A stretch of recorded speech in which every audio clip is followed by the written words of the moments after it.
उत्तराखंड के नैनीताल में ऊंचे नीचे रास्तों से होते हुए लोगों की ये लंबी कतार शुक्रवार की रात से ही दर्शनों के लिए लगी है। 15 जून को विश्व प्रसिद्ध बाबा नीम करौली के कैंची धाम की स्थापना दिवस समारोह मनाया जा रहा है, जिसके लिए भक्तों की एक कतार भुआली से कैंची आने वाले लोगों की लगी थी, तो दूसरी कतार अल्मोड़ा और रानीखेत के खैरना से होते हुए कैंची आने वाले लोगों की थी। नैनीताल से 18 किलोमीटर दूर शिप्रा नदी के तट पर कैंची गांव में एक धाम है, जहां एक छोटा सा मंदिर बनाया गया था, जो आज अपनी भव्यता को पा चुका है। दिल्ली से अल्मोड़ा जाने वाले राष्ट्रीय राजमार्ग 87 पर वैली में बने इस मंदिर को आध्यात्म का गढ़ माना जाता है। सुबह से भक्तों की भीड़ मंदिर की ओर बढ़ी जा रही थी। सबको जल्द से जल्द कैंची धाम पहुंचने की इच्छा थी। ऐसे में कुछ लोग लाइनों में परेशान दिखे, जिनका आरोप था कि कुछ लोग लाइन तोड़कर बढ़े जा रहे हैं।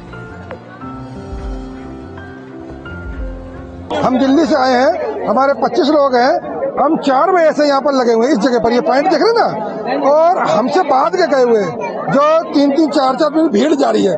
पूरी हम पुलिस को बोल रहे हैं, कोई नहीं सुन रहा है। एसपी, एसएसपी सबको मैंने पर्सनली टोका, तो वो हमें ही बदतमीजी से बोल के जा रहे हैं। तो मैंने कहा जहाँ पर जिन पॉइंटों पर आपको रोकना है वहाँ को मैन पावर तो दो। मंदिर के भीतर किसी को भी रुकने की अनुमति नहीं दी गई थी। भक्त दर्शन करते ही निकल जा रहे थे। प्रशासन और पुलिस की कड़ी व्यवस्था के चलते भक्तों को सरल और सुविधाजनक तरीके से बाबा के दर्शन हुए, लेकिन यात्रियों की भारी भीड़ के कारण ट्रैफिक को संभालने में मुश्किल हो रही है। काफी पहले ही धाम पहुंचने वाली गाड़ियों को पार्क कर दिया गया है और लोग पैदल ही मंदिर की ओर बढ़ते दिखे। कैंची धाम का आज स्थापना दिवस है। जो लोग वाहन से कैंची धाम पहुंचे हैं, वो अपने वाहनों को रास्ते में पार्क कर शटल के जरिए धाम पहुंच रहे हैं। इस दौरान कई ऐसे भक्त भी मिले जिनके लिए यहाँ आना किसी चमत्कार से कम नहीं था। जिनकी जेब में आने के पैसे भी नहीं थे, उनको भी धाम से बुलावा आ गया। यदि हमारी सामर्थ्य नहीं थी हम कैंची धाम आ पाते, क्योंकि मेरी जेब में तो 10 रुपए भी नहीं थे। पर बाबा जी ने कृपा की, हमारी टिकट भी बना दी, आने की व्यवस्था भी कर दी, यहाँ रुकने की भी व्यवस्था कर दी। यहाँ पे जबकि रूम बहुत महंगा मिला है। हम लोग 5 लोग हैं, 5 लोगों का 5000 रुपए है। एक लोग अगर और एक्स्ट्रा रुकना चाहता है तो उसमें 6000 रुपए पड़ते हैं। यहाँ पे रुकने की दिक्कत है, खाने पीने की समस्या है, खाना पीना महंगा है और रुकना महंगा है। बाबा के भक्त हैं, अमीर भी हैं, गरीब भी हैं, हर तरीके के हैं। पर यहाँ कैंची धाम आने से, मैं अपने परिवार को भी लेके आया हूँ, कैंची धाम आने से हमारी भक्ति बढ़ती है। करौली से आए बाबा के भाई ने कहा कि आज का दिन यादगार दिन है। उनकी प्रार्थना है कि सभी भक्तों की मनोकामना पूरी हो। बाबा के भाई ने कहा कि बाबा साक्षात हनुमान का रूप थे, जो लोगों की इच्छाएं पूरी करते हैं। पब्लिक देखिएगा, हर्षोदायक है। आज का दिन तो बहुत मेमोरेबल दिन है, जब ये आश्रम की स्थापना हुई थी। मैंने तो महाराज जी को जब मैं 10th में पढ़ता था तब से उनका निर्माण हो गया, तो बच्चों ने गोदी में खिलाया है, हर मनोकामना पूरी होती थी। नीम करौली बाबा 20वीं सदी के महान संतों में शामिल हैं, जो अपनी दिव्य शक्तियों के कारण लोकप्रिय हैं। इनका जन्म उत्तर प्रदेश के अकबरपुर में वर्ष 1900 के करीब हुआ था, जो बजरंग बली के भक्त थे।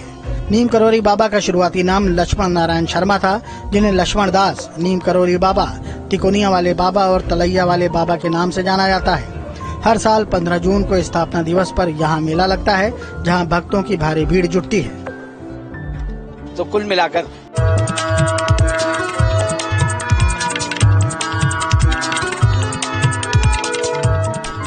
ज्ञान विज्ञान की शक्तियों से परे, कल्पनाओं की उड़ान से भी पार, कोई अनुमान जहां तक पहुंच न पाए, भूत और भावी जहां साक्षात हो, जिनकी वाणी में ईश्वर का वास हो, ऐसी सिद्धि और प्रसिद्धि तो बस सिर्फ एक ही नाम के आगे नतमस्तक होती है, और वो नाम है महासंत नीम करौली बाबा का।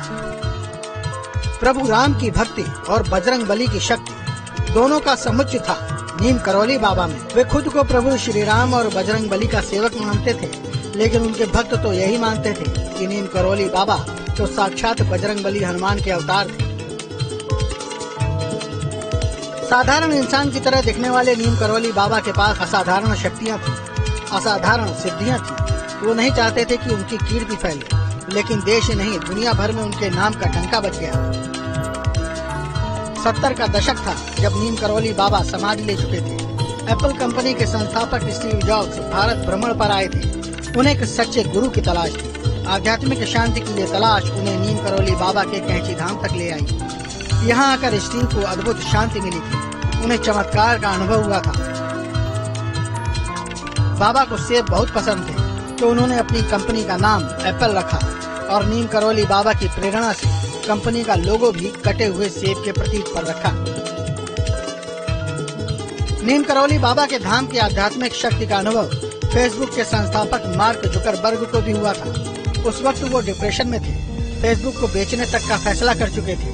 तब स्टीव जॉब्स ने उन्हें नीम करौली बाबा के कैची धाम मंदिर जाने की सलाह दी थी। ये बात जुकरबर्ग ने प्रधानमंत्री नरेंद्र मोदी को एक कार्यक्रम में बताई थी। नीम करौली बाबा के आश्रम में जुकरबर्ग एक दिन के लिए आए थे, लेकिन मौसम ऐसा बिगड़ा कि वहाँ उन्होंने 2 दिन बिताए।